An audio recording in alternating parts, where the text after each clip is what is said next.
Thank you for joining us on Bethel CT Today, the TV show of the Bethel Democrats. We're here in Molten Java, Bethel's Gourmet Cafe on Greenwood Avenue. Our first feature today is current Bethel First Selectman Matt Knickerbocker's announcement at the celebration on Saturday night that he and Rich Straighten intend to run again in the fall to lead the Board of Selectmen. Matt made the announcement at a Kentucky Derby party thrown by the Democratic Town Committee after Always Dreaming won a sloppy, muddy race. Guests cheered and raised their mint juleps as the two listed their accomplishments and laid out their plans for the town's future. Some of the projects Matt and Rich have overseen are things like the construction of the new bridge at Whittlesey-Plumtree's intersection, the installation of Western Connecticut's first solar farm, the next big project, a new 26,000 square foot police station, will hold a ceremonial groundbreaking on May 10th with construction to begin on the 15th. Here to talk with us today is Bethel's First Selectman Matt Knickerbocker. Hi, Matt. Hi, Janice. Good to see you. It's great to be here, and I love the new venue. This is great. Isn't this fun? This is fun. This is right here on Greenwood Avenue, and I just want to say that I am enjoying my coffee beverage from Molten Java. It's a great place. It is a great place. And we really appreciate their support for letting us tape up here, too. Terrific, terrific. So we're here to talk today about your and Rich's announcement that you're going to be running again. Yep. So why don't we kind of go through it? Let's start. Tell me a little bit about where we've been. Would you like to start with that? Well, boy, we could go back a few years on that. I don't like to dwell too much on the past, but I really think it is important to take a look at how far we've come, because it's been, we're coming up on 8 years that Rich and I have been in office, and the starting point was pretty rocky. One of the things we discovered a lot of unpleasant things. Back in 2009 when we first ran, we had issues with the roads, and it's worth mentioning that I expected in 2009, this was really the so-called Great Recession was raging at that time. Sure. And I was really expecting people to talk a lot about taxes and jobs and things like that. A few people did, but what I really heard loud and clear, and I bring this up even though it's 8 years ago, because I still hear it today. I'm sure. People want to invest in their community. Yeah. And I wasn't expecting that message to be as strong, but I heard people say, we have buildings, we have school buildings, town properties that we need to protect. That's our investment. At that time, the roads had been, we went through a big sewer project. The roads had never been repaved, or very few of them. Right. When Alice Hutchinson was in office, some of them got repaid, and then they stopped for a while. So there was a lot of deterioration we had to take care of. But even more importantly than that, the town's finances were not in good shape. I remember having a sinking feeling in the pit of my stomach. I think the second month I was in office, I got a notice that Standard & Poor's was downgrading our credit rating to negative watch, and it was still a good rating. It was AA+, but not going in the right direction. Correct. And that was when I sat back and said, what the heck's going on here? Well, what we discovered was that our utility department was $2.8 million in the hole. Was that the water situation? Water and sewer together, but it was mostly water. Like about a little under $1 million of the debt was sewer, so that put almost $2 million worth of debt in the water department. Sure. And it was going down fast. The department was losing anywhere from $85,000 to $100,000 per year.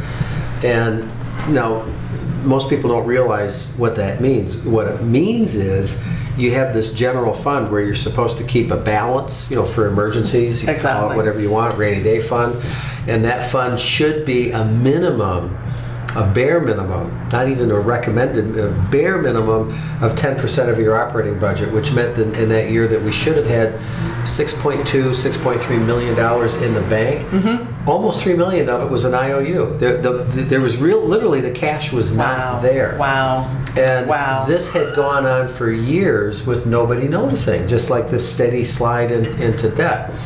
So these were just a few of the challenges that we faced in that first year. And obviously, we're in great shape today. Just to go back to the utility department, because that's something that has taken up a huge amount of time over the last 4 years, really, 4 or 5 years. The debt in the sewer department is completely erased, and now that has about a $500,000 balance, which is good. That's what you need for operating. It's not excessive. There have been not a single rate increase on the sewer side, by the way. Wow, that's great. So this was managed within current resources. On the water side, we have had to raise rates. It is still one of the lowest price. And how public long had it systems. been that you hadn't had any rates? 20 years. Raises. Yeah, which is really why. There were two reasons why things were in such bad shape. One is that there was no capital planning for 20 years. Things just got older. And we're not the only town that found ourselves in that position. Sure. But they also were, let's face it, nobody wants to be elected and say, I'm going to raise your rates. But to have water that meets state standards, and there were some problems with that. There were some notices that the State Department. Well, that's also because the story with the water has moved on into other directions as well. Yes, it has. So it has. So the debt in the water department is not completely paid off. It's down to about $300,000 or $400,000, but whittling away. And the reason it's taking some time is that we want to raise rates very slowly, as well as control costs. Right. So it's not a big shock to the system. Right. I mean, the town through the Public Utilities Commission could have just said, all right, triple everything. But we didn't want to do that. Yeah, what we're doing is making capital improvements. Really using mostly grant money and low interest Department of Health loans from the state, right, to keep rates low. So even though the rates have gone up a little bit, we are still, if you rank every single system in the state, private and public, we're in the bottom 20% in terms of the rate. So we're really being sensitive to the ratepayers, but also giving them a quality product. I'm very proud of the work that we've done in that area. Right, because there's lots new wells. Just today, I got the letter from the State Department of Public Health that the 2 brand new wells passed the water quality that's test. exciting. It takes years to go through the process. You have to get permission to test. You have to get permission to dig a test well. You have to pump water out of it to test its yield. You go through months and months and months of permitting and applications. So those 2 wells are poised now. They need to go through one final inspection, and then they'll actually be online this summer. And then, of course, we built a 750,000 gallon tank up in Danbury, which has vastly improved fire safety and water quality. When these new wells will come online, and by the way, the old wells still remain in operation, which means we'll have 4. That means we'll be able to supply the entire system with well water, which is much cleaner and easier to regulate than reservoir water. Yes. So another thing I wanted to bring up that we started, I think 6 months after we started in 2009. Yeah, I'm going back to my Board of Ed days. 2000. So I think it was in the spring of 2010. Richie and I, and of course Paul participated in this. Paul Zetkowski, they call him the minority selectman. We just call him a colleague. He's he's a good guy. The 3 of us work pretty well together. We created an energy commission. Yes, and the original mission was to create a solar farm, which takes advantage of Connecticut's virtual net metering law. And what it allows you to do is build a huge array in one part of town, sell into the grid. I remember, because when you first started talking about this, you were thinking of doing it that way, but at the time, the state laws were such that you had to put the array on the building that was going to benefit, and then the state changed the law, which made it possible for you to more seriously consider. Right. So okay, go ahead. So they changed the law for this. They call it virtual net metering. So you can build an array over here, sell power into the grid, and then take a credit against your electric bill. Great, right? So we figured, hot diggity dog, we'll have this done in a year or 2. This will be a wonderful thing. Well, here we are, almost 8 years later, and we're breaking ground on it finally this month, in the month of May. It had to go back to the legislature not once but twice to fix flaws in the statute that created it. There had to be multiple rounds of bidding with different vendors, different partners. it was a long way to the finish line, but we will by the end of this summer. I think probably by September, October, I'm anticipating a really nice ceremony out there with 2.5 acres of these beautiful solar panels, and we're going to flip the switch and start pumping. It'll pump almost 1 million kilowatts of electricity per year into the grid. Now, so it's cool stuff. I remember when we actually talked about this way back when, right, that the plan at the time was that a solar company was going to be building this, and they essentially would own the installation, but the town would benefit. Correct. But there will be overage, I guess, on how much is produced. So it'll knock our bill back, but they will also be somehow benefiting from it, and they're the ones paying for the installation. Is that still true? That's correct. That's correct. So there's zero cost to Bethel taxpayers. No charge whatsoever to us. Essentially, what we're doing is we are allowing a solar company to set up this array on town land, and then they sell us electricity at a rate that's lower than what the power company sells it through, fossil or nuclear generating techniques. So they earn money from that. We get the benefit of lower cost electricity, and the best thing about it is that it locks in the electrical rates that we're going to pay for the next 20 years. Oh, that's nice. So there's a slight escalation each year, but essentially we know almost exactly what we're going to be paying for electricity 10 years from now. And that's important because I read a report by an energy consultant some months ago who pointed out that the entire eastern seaboard, but especially the New England states, is going to go through an energy crisis within the next 5 to 10 years because some of the old the nuclear plants they're aging out. Yes, they're aging out. They're going offline. The price of oil, and right now most of the new plants that are coming online are powered by natural gas. Exactly, yeah. So right now it's cheap, but it's not going to stay cheap. Right. And there's not enough of those plants, which means that more and more power is going to have to be imported on the long transmission lines from Canada. Yes. Yes. So the volatility in the energy market is going to, it's going to go like this. Right. Right. So you could, from one year to the next, there could be wild swings in energy prices. So we've just stabilized our prices for the next 20 years. Yeah, so that's going to terrific. benefit Bethel taxpayers tremendously. For a long time. Yeah, it's exactly. really good stuff. So we started out kind of talking a little bit about, investing in the community, and you mentioned the word roads. Roads, yes, roads. And we did a lot about roads. Lots has been done, but Yes. but there are still roads in this town that really need some work. So Yes. where are we with that? Well, we are really at a point where we are now. Let me back up a little bit. Okay. When we ran initially in '09.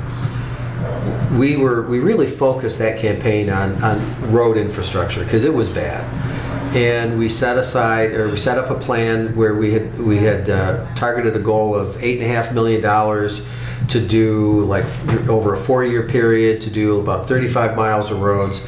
Board of Finance didn't go for that plan, right. but they piecemealed it out. They said, we'll give you a little bit this year, but you have to come back next year. Okay, whatever, it worked.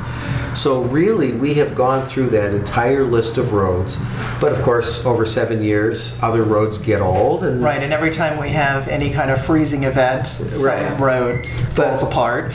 But we're really at the point now where we did the rapid catch-up, to get where we should have been. Correct.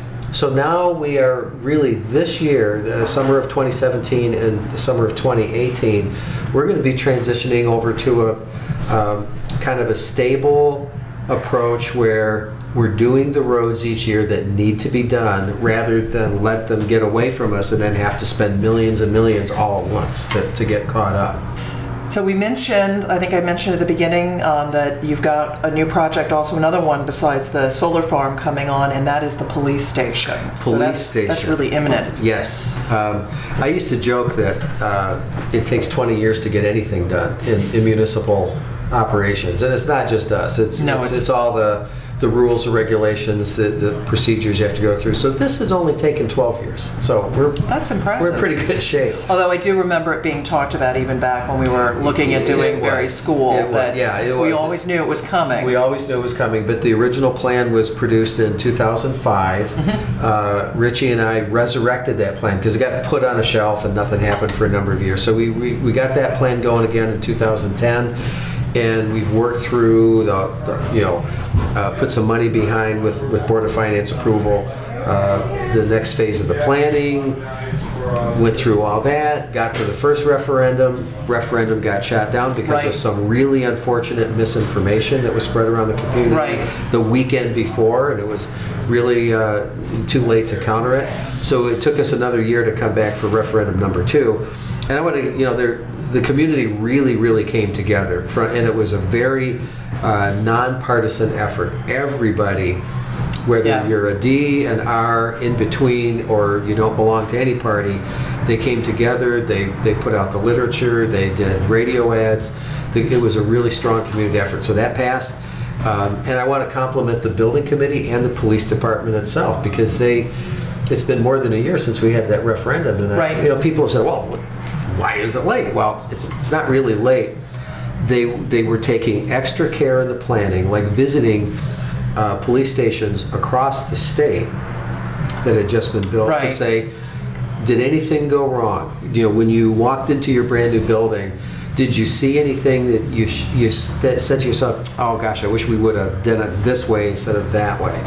And they took copious notes of these things, and so they made all those changes on the paper before it costs money to do a midstream change once constructed. So this is, the groundbreaking is a couple of months later than originally planned, but that's going to make the process go faster. So we're really right on schedule. When then, if everything goes according to schedule, should that building be completed? The contract calls for a hard end date without penalty of 18 months, but we think it's going to be like 12 to 14. Okay. So about a year from this June, we should be moving in.